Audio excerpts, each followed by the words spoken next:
혹시 한 번이라도 왜 내가 바로 이 가족에게 태어났을까 하고 멈춰서 생각해 본 적 있나요?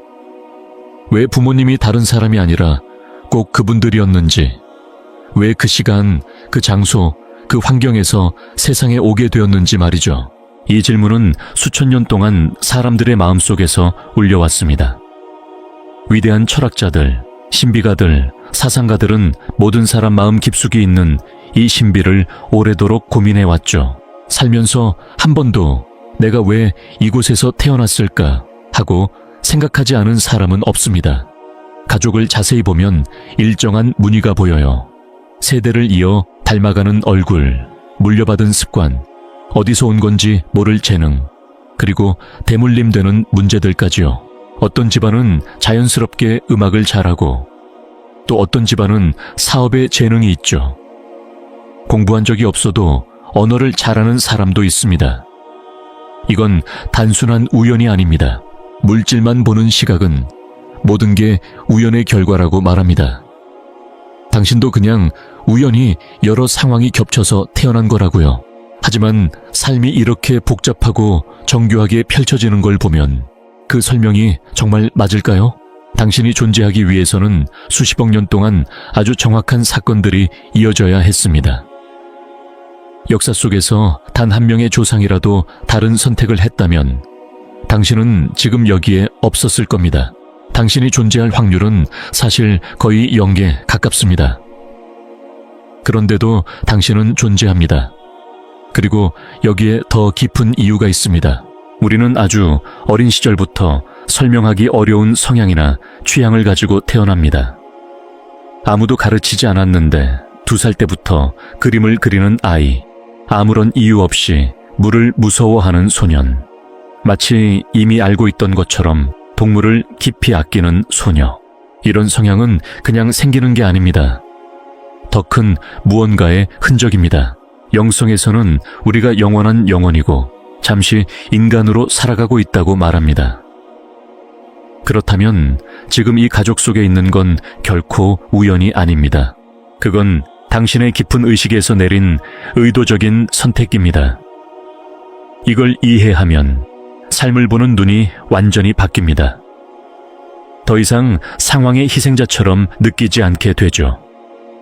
오히려 자신의 경험을 스스로 설계한 건축가임을 깨닫습니다. 당신이 겪는 모든 도전, 즐거움, 그리고 만나는 모든 사람은 영혼이 미리 그려놓은 큰 그림의 일부입니다. 그렇다면 영혼은 어떻게 부모를 선택할까요? 어떤 기준이 있을까요? 그 결정에는 과정이 있을까요? 이 질문의 답은 우리가 누구이며 왜 여기 있는지를 깊이 이해하게 합니다. 우리가 상상하는 것보다 훨씬 큰 목적과 존재의 신비를 풀 수 있는 열쇠가 되죠. 우리가 부모, 가족, 환경을 내가 선택했다는 걸 알게 되면 마음속에 불이 켜집니다. 우리는 길을 잃은 존재가 아니며 운명에 휘둘리는 사람도 아닙니다. 우리는 특별한 사명을 가지고 이곳에 온 강한 존재입니다. 그리고 그 사명을 완수하도록 모든 조건이 정교하게 맞춰졌다는 걸 깨닫습니다. 이 깨달음은 우연에 묶인 생각에서 우리를 풀어주고 우리의 참된 본성과 연결시켜줍니다. 우리는 생각보다 훨씬 더 큰 존재입니다. 우리는 성장과 배움, 그리고 변화를 위해 이 인간의 삶을 선택한 오래된 지혜로운 영혼입니다. 그리고 이 사실을 마음 깊이 이해하는 순간 삶은 절대 예전과 같을 수 없습니다. 당신은 이제 왜 하필 나인가? 라는 질문 대신 나는 무엇을 위해 여기 있는가를 묻게 됩니다. 더 이상 자신의 이야기에 맞서 싸우지 않고 지금까지 걸어온 길을 받아들이기 시작합니다. 피해자라는 생각을 내려놓고 스스로 자신의 영적 성장의 주인공이 됩니다. 이것은 우리가 함께 떠나는 여정의 시작일 뿐입니다. 이제 당신의 영혼이 어떻게 이 특별한 결정을 내렸는지, 그리고 그 선택을 매 순간 어떻게 존중하며 살아갈 수 있는지 알아봅시다. 눈에 보이는 세상 너머에는 또 다른 세계가 있습니다. 한 생과 다음 생 사이에 머무는 자리, 당신의 존재에 관한 가장 중요한 결정이 내려지는 곳. 그곳이 바로 영적 차원이며 당신의 진짜 고향입니다. 거기는 시간의 흐름이 완전히 다른 빛과 사랑이 가득한 무한한 공간입니다. 그곳에서는 짧은 대화 한 번이 지상에서는 몇 년과 맞먹을 수 있지만 실제로는 몇 분처럼 느껴질 수 있습니다. 물리적인 몸은 없지만 당신의 본질과 개성, 그리고 의식은 그대로 유지됩니다. 그리고 그곳에서 당신은 혼자가 아닙니다. 오랫동안 함께해온 영혼들도 있고 이번 생에서 처음 만날 영혼들도 있습니다. 그리고 수천 년 동안 당신을 이끌어온 더 성숙한 빛의 존재, 즉 영적 안내자들도 있습니다. 부모를 선택하는 과정은 즉흥적인 결정이 아닙니다. 깊은 만남, 긴 대화, 그리고 모든 가능성을 신중하게 살피는 과정을 거칩니다. 이를 영혼의 의회라 부를 수 있습니다. 이 모임에서 당신은 지난 생을 돌아봅니다. 모든 순간과 선택, 모든 관계를 심판이 아닌 사랑과 이해로 바라봅니다. 무엇을 배웠는지, 어떤 점을 더 다듬어야 하는지, 반복되는 패턴은 무엇인지, 키우고 싶은 덕목은 무엇인지 알아봅니다. 영적 안내자들은 다음 생에서 만날 수 있는 여러 가족을 보여줍니다. 마치 신성한 목록을 보듯 당신은 각 가족을 에너지 차원에서 방문합니다. 그들의 분위기를 느끼고 관계의 흐름을 살피며 그 가족이 줄 수 있는 경험의 색깔을 미리 맛봅니다. 흥미로운 점은 미래의 가족 역시 같은 과정을 거친다는 것입니다. 부모가 될 영혼, 형제 자매, 심지어 조부모가 될 영혼까지 모두 이 결정에 참여합니다. 서로의 삶에서 맡을 역할을 함께 정하는 것이지요. 예를 들어 미래의 어머니가 될 영혼은 지금 이 순간 영적 차원에서 당신의 여정을 어떻게 돕는 게 가장 좋을지 고민하고 있을 수 있습니다. 당신을 깊이 이해하고 필요한 것을 줄 수 있도록 준비합니다. 그것이 가장 다정한 어머니가 되는 것이든 때로는 가장 도전적인 어머니가 되는 것이든 말입니다. 이 과정에서 당신은 우주적 안내를 받습니다. 당신이 태어날 시대, 세상이 맞닥뜨릴 도전과 열릴 기회, 그리고 인류의 성장 속에서 당신이 맡게 될 역할에 대한 정보입니다. 이 영적 차원에서는 태어난 뒤에는 닿기 어려운 깊은 지혜에 접근할 수 있습니다. 당신은 자신의 삶 전체를 조망하며 힘들더라도 왜 그 경험이 필요한지 온전히 이해하게 됩니다. 그곳에서는 고통을 두려워하지 않습니다. 고통이 성장의 도구이자 변장한 스승임을 알기 때문입니다. 그래서 인간이라면 피하고 싶은 경험도 영혼의 관점에서는 꼭 필요한 것으로 선택합니다. 이 모든 과정의 바탕에는 말로 다 표현할 수 없는 사랑이 흐릅니다. 그것은 조건부 사랑이 아닌 모든 존재의 신성을 알아보는 순수한 사랑입니다. 도전적인 부모를 선택하는 것도 결국 자신과 자신의 성장을 향한 사랑에서 비롯됩니다. 결정을 마무리하기 전 안내자들은 마지막 당부를 합니다. 태어나면 잠시 자신이 누구인지 잊을 수 있다는 것. 의심하고 질문하며 길을 잃었다고 느끼는 순간들이 올 수 있다는 것. 하지만 때가 되면 참된 본성을 기억하게 될 것이라는 약속도 함께 줍니다. 그리고 안내자들은 당신의 영혼 속에 기억의 씨앗을 심습니다. 미래의 삶 속에서 더 큰 무언가와 깊이 연결되는 특별한 순간들이 찾아오도록 말입니다. 그것은 특별한 체험일 수도 있고 어떤 사람과의 인연일 수도 있습니다. 혹은 잠깐의 고요 속에서 스며드는 나는 누구인가 라는 기억일 수도 있습니다. 우주의 모든 사랑과 지혜가 함께하는 가운데 당신은 마침내 결정을 내립니다. 부모를 선택하고 가족을 선택하며 앞으로 걸어갈 길을 선택합니다. 당신은 이제 기쁨과 슬픔, 오르막과 내리막이 가득한 모험 속으로 들어갈 준비가 되어 있습니다. 그리고 그 여정의 모든 순간이 더 큰 사랑과 지혜, 이해로 이어지도록 정교하게 설계되었다는 것도 압니다. 영적 차원은 단순한 장소가 아니라 이곳 지상에서도 닿을 수 있는 의식의 상태입니다. 그 상태와 더 깊이 연결될수록 당신의 삶은 더 큰 의미를 갖게 됩니다. 이 결정에는 분명한 기준과 과정이 있습니다.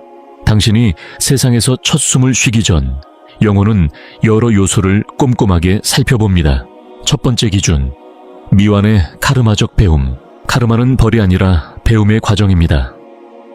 영혼이 성장하는데 꼭 필요한 경험과 교훈을 주는 우주의 완벽한 교육 시스템이지요. 모든 영혼은 영적 커리큘럼을 갖고 있습니다. 과거에 다 배우지 못한 주제나 경험이 남아 있습니다. 예를 들어 예전 생에서 권위와의 관계에 어려움이 있었다면 존중과 자율의 균형을 배우게 해줄 부모를 선택할 수 있습니다. 용서를 배워야 한다면 용서가 삶의 큰 주제가 되는 가족을 고를 수 있습니다. 자비를 키워야 한다면 그 덕목이 자라나도록 돕는 환경을 선택합니다. 영혼은 항상 필요한 만큼의 기회를 주는 가족을 고릅니다. 너무 많지도 너무 적지도 않게 사랑과 지혜로 계산된 선택입니다. 두 번째 기준, 에너지의 조화. 각 영혼은 고유한 진동수를 가지고 있습니다. 영혼은 자신의 파동과 잘 맞는 부모를 찾습니다. 꼭 똑같을 필요는 없지만 서로를 보완해야 합니다. 마치 호흡이 딱 맞는 춤 파트너를 고르는 것과 같습니다. 이런 조화는 비슷한 재능으로 나타날 수도 있고 정직, 관대함, 성장 같은 가치로 드러날 수도 있습니다. 세 번째 기준, 구체적인 성장 기회. 영혼은 부모가 누구인지뿐 아니라 그들이 어떤 길을 걷고 있는지도 살핍니다. 그 가족이 주는 경험, 맞닥뜨릴 도전, 키울 수 있는 덕목을 봅니다. 부유한 집은 책임과 베풀음을 가르칠 수 있고 가난한 집은 감사와 회복력을 가르칠 수 있습니다. 화목한 집은 사랑의 힘을, 갈등이 많은 집은 인내와 용서를 배울 기회를 줍니다. 네 번째 기준, 역사적, 지리적 시점. 언제, 어디에서 태어날지도 중요한 요소입니다. 시대와 나라, 문화는 각각 고유한 배움의 기회를 품고 있습니다. 전쟁 속에 태어난 영혼은 복원과 치유를 배우기 위해 왔을 수 있습니다. 기술혁명의 한가운데 태어난 영혼은 그 변화 속에서 역할을 하기 위해 옵니다. 당신의 영혼이 지금을 선택한 건 이 시기가 당신에게 가장 알맞은 성장의 장이기 때문입니다. 다섯 번째 기준, 삶의 사명. 모든 영혼은 세상에 남길 고유한 기여와 목적을 가지고 옵니다. 영혼은 그 사명을 준비하게 해줄 부모를 고릅니다. 사명이 치유라면 연민을 키울 수 있는 경험을 주는 부모를, 사명이 가르침이라면 교육의 가치를 새기게 하는 부모를, 사명이 이끌기라면 힘과 겸손을 함께 배우게 하는 부모를 선택합니다. 여섯 번째 기준, 자유의지와 운명. 영혼의 선택은 절대적으로 고정된 것이 아니라 가능성을 기반으로 합니다. 부모가 줄 수 있는 경험의 개연성을 보고 선택하지만 모든 것은 자유의지에 따라 달라질 수 있습니다. 부모가 성장하여 가족의 흐름을 바꿀 수도 있고 당신도 삶의 방향을 바꾸는 선택을 할 수 있습니다. 영혼이 설계한 길은 마치 영적 GPS와 같아서 우회하더라도 목적지에 도착할 기회는 늘 남아 있습니다. 일곱 번째 기준, 영혼의 약속. 때로 영혼은 다른 영혼들과 서로 돕기로 약속합니다. 과거 생에서 주고받은 인연이 이번 생의 가족 선택에 영향을 줄 수 있습니다. 이 계약들은 마치 우주의 지원망처럼 작동합니다. 당신은 절대 혼자가 아닙니다. 주변에는 당신의 삶에서 특별한 역할을 맡기로 약속한 영혼들이 있고 당신도 그들의 삶에서 역할을 맡습니다. 마지막 기준은 가장 깊은 것, 바로 무조건적인 사랑입니다. 당신의 영혼은 언제나 사랑을 선택합니다. 심지어 도전적인 경험을 고를 때조차. 그것은 자신의 성장과 진화를 향한 사랑에서 비롯됩니다. 영혼이 사랑이 아닌 선택을 하는 경우는 본질적으로 단 한 번도 없습니다. 이 기준을 이해하면 가족과 삶을 바라보는 눈이 완전히 달라집니다. 실수란 없고 오직 성장의 기회만 있다는 것을 알게 됩니다. 피해자는 없으며 진화를 위해 과감히 경험을 선택한 용감한 영혼들만 있을 뿐입니다. 당신의 가족은 우연이 아닙니다. 이것은 모든 사람이 서로의 진화에 중요한 역할을 하도록 치밀하게 설계된 영적 프로젝트입니다. 당신이 부모를 의식적으로 선택했다는 단서는 삶 곳곳에 숨어 있습니다. 미묘하지만 강력한, 결코 우연이 아님을 일깨우는 신호들이지요. 첫 번째 신호는 거의 신비롭게 반복되는 가족의 패턴입니다. 당신의 가문을 유심히 보면 몇 세대를 이어오는 특징들을 발견한 적이 있나요? 단순히 외모의 유전뿐 아니라 특정한 행동 방식, 뛰어난 재능, 심지어 반복되는 의미 있는 날짜들까지. 이 패턴은 단순한 유전이 아닙니다. 이것은 영적 선택입니다.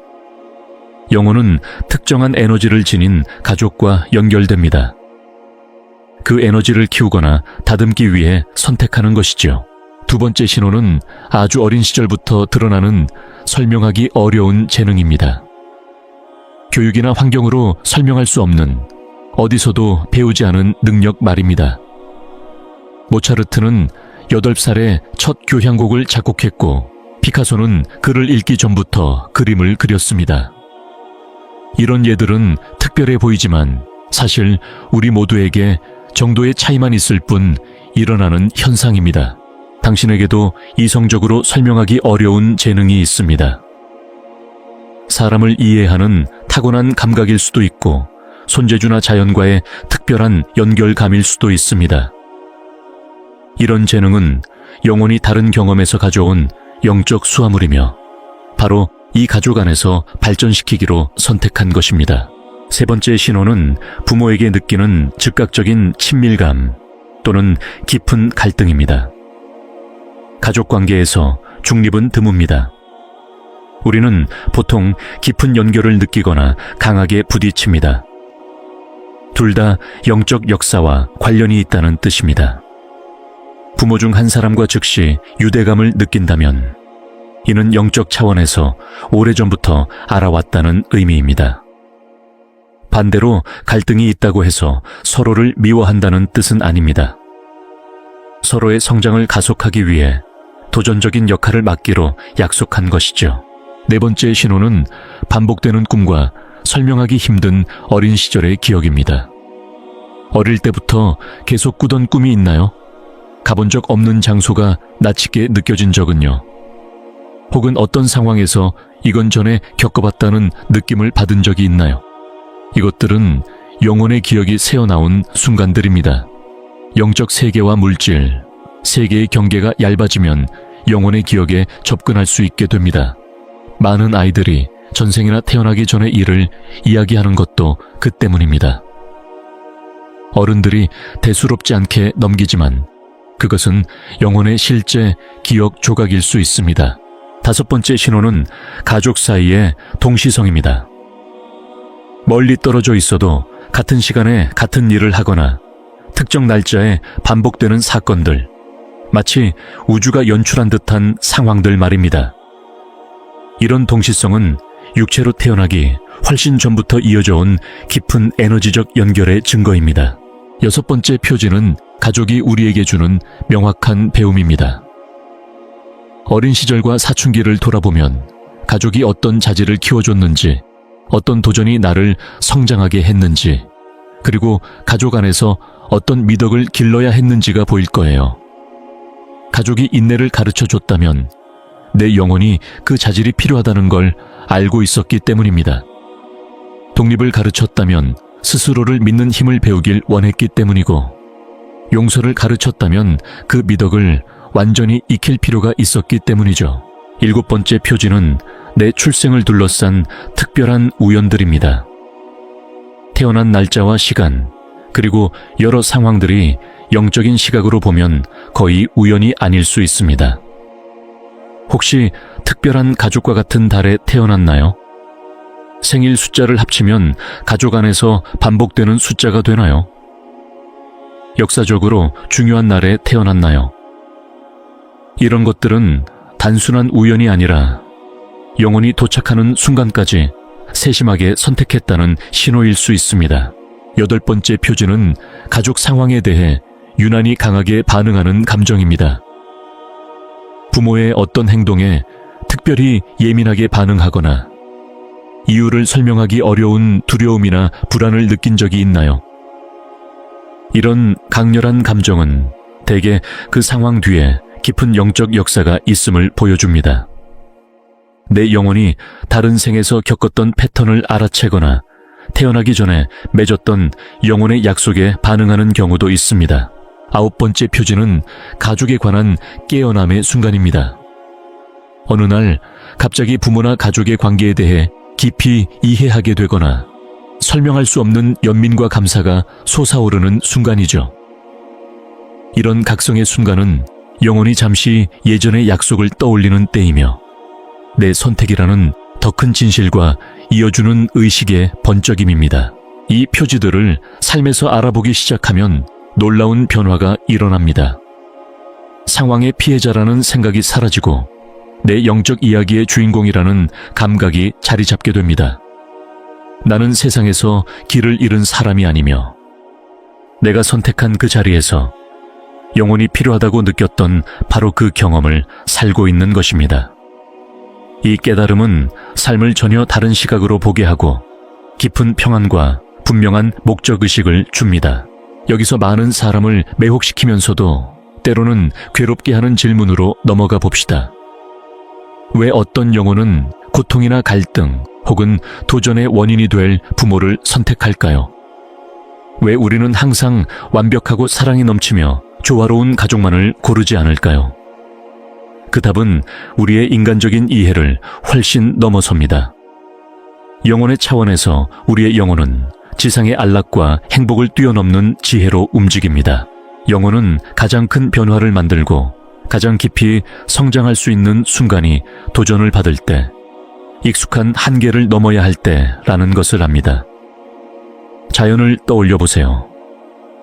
폭풍을 견딘 나무가 가장 강하게 자라고 다이아몬드는 극한의 압력 속에서 만들어집니다. 근육도 저항을 받을 때 성장하죠. 영적 성장도 마찬가지 원리가 적용됩니다.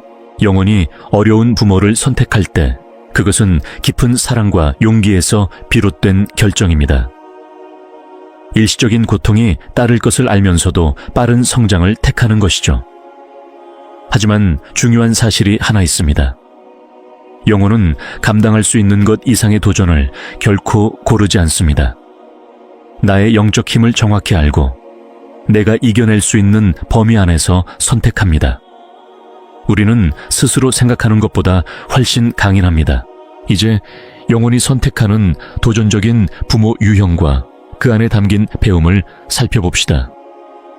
첫 번째는 정서적으로 거리가 먼 부모입니다. 애정을 쉽게 표현하지 않고 차갑거나 무심해 보이는 부모죠. 이런 부모를 선택하는 이유는 사랑이 내가 원하는 방식으로 오지 않더라도 무조건 사랑하기를 배우려 하기 때문입니다.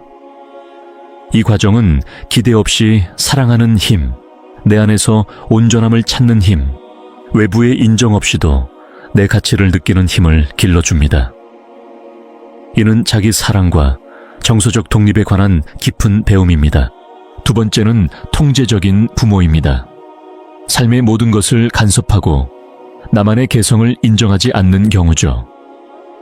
이런 부모를 선택하면 내적인 강인함, 건강한 경계 세우기, 압박 속에서도 나답게 살아가는 용기를 배우게 됩니다.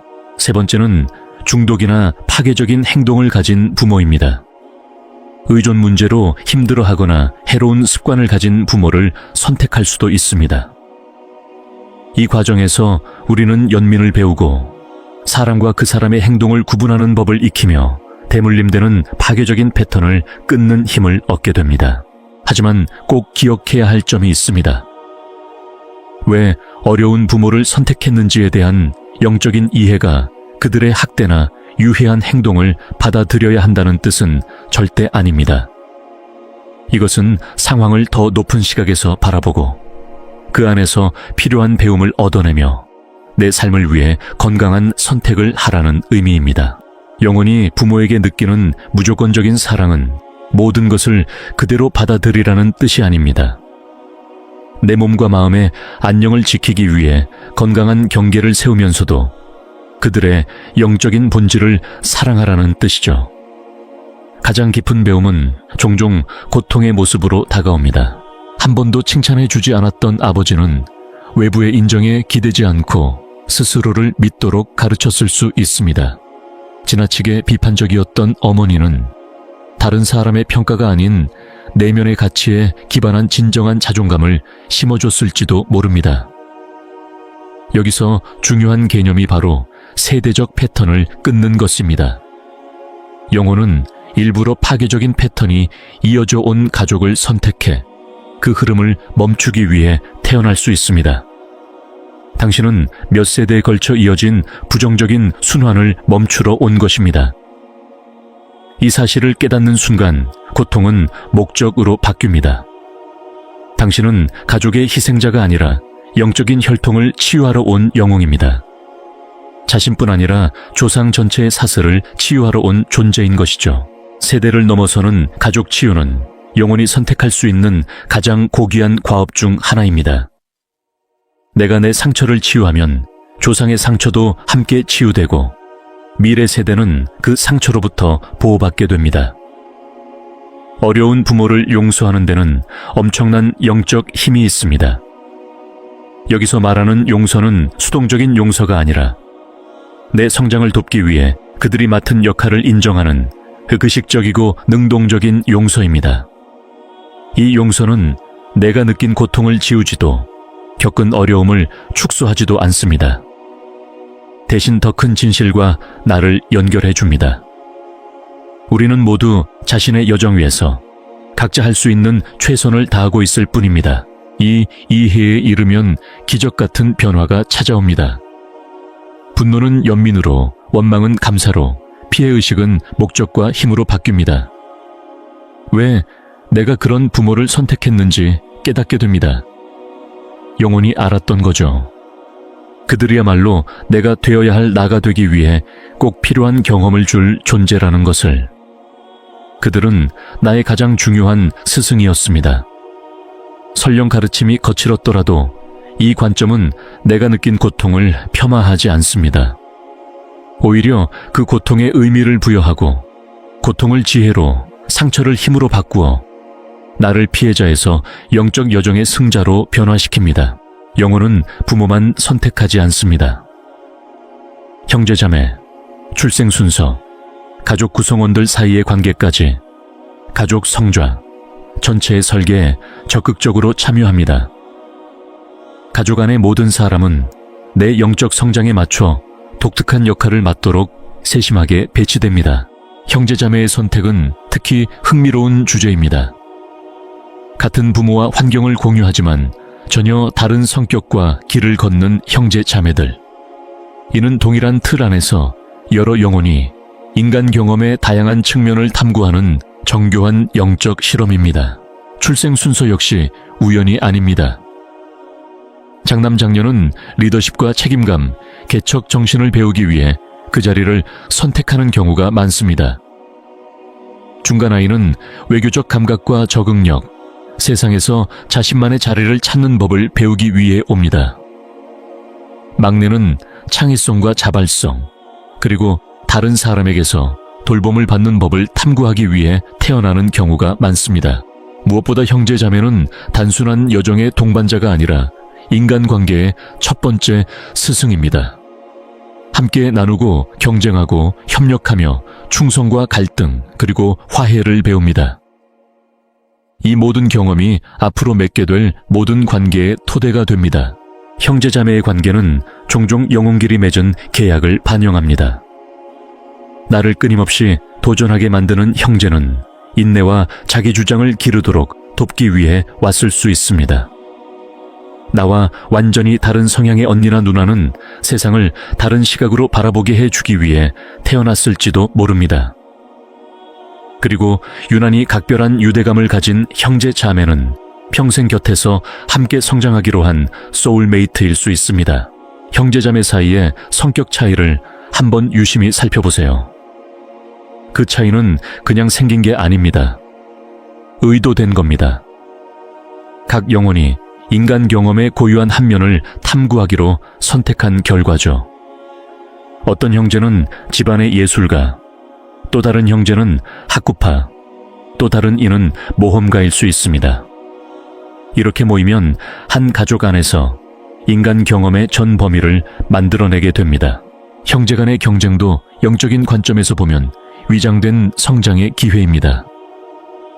이를 통해 개별성, 자기주장, 공정함, 그리고 용서를 배웁니다. 늘 부모의 관심을 가져간 형제는 내가 스스로 인정과 가치를 찾도록 도와줬을지도 모릅니다. 엄친딸로 불리던 누이는 내 가치가 비교로 결정되지 않는다는 걸 보여줬을지도 모릅니다.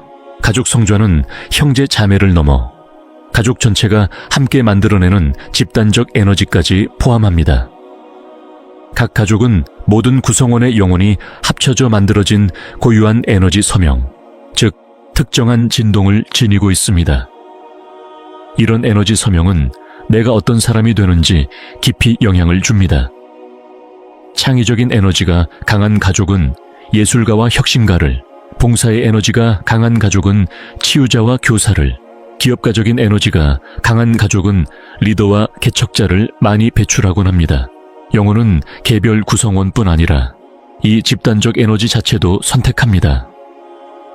그 특정한 가족의 진동 안에서 자라야 자신이 기르고자 한 자질과 특성이 가장 잘 발휘될 수 있다는 걸 알기 때문이죠. 공유된 영적 사명도 가족 성좌의 중요한 한 부분입니다. 많은 경우 가족 전체가 함께 해야만 완성할 수 있는 집단적 사명을 갖고 옵니다. 어떤 가족은 특정 조상 패턴을 끊기 위해, 어떤 가족은 세상의 새로운 에너지와 시각을 불어넣기 위해 옵니다. 또 어떤 가족은 다른 이들이 따라올 길을 먼저 닦는 개척자가 되고, 어떤 가족은 중요한 전통과 가치를 지켜내는 안정자의 역할을 맡습니다. 집단적 진화에서 각자의 역할은 모두 의미가 있습니다. 우리는 개인적으로만 진화하는 게 아닙니다. 가족 전체의 진화에도 기여하고 있습니다. 내가 성취하면 가족 전체가 함께 올라가고, 내가 치유되면 모두가 치유됩니다. 나의 영적 성장은 가족 성좌의 모든 구성원에게 힘이 됩니다. 가족의 역동은 사회의 축소판이기도 합니다. 가족 안에서 우리는 권력, 위계, 협력, 갈등 해결을 배우고, 이는 곧 집단과 사회 속에서 관계 맺는 방식의 기초가 됩니다. 또 흥미로운 건 가족 구성원들이 내 성격의 서로 다른 면을 비추는 거울이 된다는 점입니다. 형제자매는 내가 통합하거나 이해해야 할 나의 일부를 상징할 때가 많습니다. 반항적인 형제는 더 큰 독립심을, 공부를 좋아하는 누이는 지식에 대한 갈망을, 다정한 남동생은 더 깊이 사랑할 나의 가능성을 비춰줍니다. 가족 성좌는 영적인 지원 체계이기도 합니다. 겉으로는 관계가 힘들어 보여도 그 안에는 서로를 계속 에너지적으로 지탱하는 깊은 연결이 있습니다. 우리는 서로의 성장을 통해 서로를 강화하는 긴밀히 연결된 영혼들의 네트워크와 같습니다. 가족의 전통과 의식은 개인을 넘어서는 집단적 정체성을 형성합니다. 이런 전통은 조상의 에너지를 품고 있으며 현재의 가족을 과거와 미래의 세대 모두와 연결해 줍니다. 가족 전체가 영적 차원에서 세심하게 맞춰져 있다는 사실을 이해하게 되면 가족을 바라보는 시선이 완전히 달라집니다. 형제 자매를 경쟁자가 아닌 영적 동반자로 보고 가족 관계의 피해자라는 생각을 내려놓게 됩니다.